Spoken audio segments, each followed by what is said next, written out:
With us now, Republican Congressman Eric Burlison from Missouri, back with us here on the Hill. Congressman, nice to see you. Thanks for joining us tonight. It's a big one where you are. I heard the president earlier today, or saw him post asking all Republicans to support what is likely to hit the floor tomorrow. Will all Republicans support it? Look, I support the president in a lot of things. Unfortunately, I'm not going to be able to do that. I would be going back on a vote that I just took 2 weeks ago. And so there's a number of members like me. I'm a no. And at the end of the day, there are so many earmarks in the bill that I could not stomach. For me, a lot of the money that the Senate Democrats put in the bill and earmarks that went towards clinics that do gender-affirming care. I think there was almost 24 of those. Things like that, the $5 billion for resettlement funds. Those are things that I couldn't stomach, and so I voted no. The expectation of me flipping my vote on the exact same bill is not something that I'm going to do.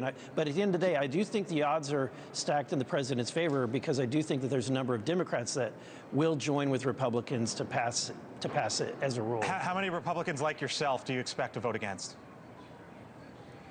Probably a good 2 to 3 dozen. Is my guess. I haven't been able to talk with a lot of my colleagues yet, but that's my guess. All right, so that's to an expected vote tomorrow to reopen the government, to then negotiate over the next 2 weeks funding to DHS, Department of Homeland Security, and what reforms may or may not happen. Here's some of your Republican colleagues over the last 24 hours, then we'll pick it up. We've been warning the administration about the enforcement that's been going on. We thought that there should have been a course correction a long time ago, and now I guess it's going to be forced on us by the Democrats. What is the problem with asking federal law enforcement to wear body cameras? And I don't have a problem with that personally, but that's not what I heard Democrats were demanding. Their primary demand was judicial warrants. Well, let me ask you about that. Which is completely unacceptable. All right, so you have Republicans basically talking about changes. We just seemingly saw one, Congressman, with the DHS secretary saying that body cams are coming to Minneapolis. Is that a good first step in your view, or are you against that? You know, I don't think that anybody has a problem with body cameras. You know, it's a funding issue, but I think that would be something that would actually be beneficial for law enforcement. Typically, the camera actually is used more often to defend the actions of the law enforcement officer. But what I don't think is going to be acceptable is a position that we're going to be put in 2 weeks, where I think that we will have nothing to leverage against the Democrats and their demands. And I think that I'm not so confident that this was a good strategy to put ourselves in that situation 2 weeks from now. Are you for any other reforms? You know, I don't necessarily see that there's any more that I would get behind. I do think that the body cameras are a good idea, but at the end of the day, what I think is an error is when Republicans try to take some of these gripes and you know, against some of these policies of the administration, and they go out publicly.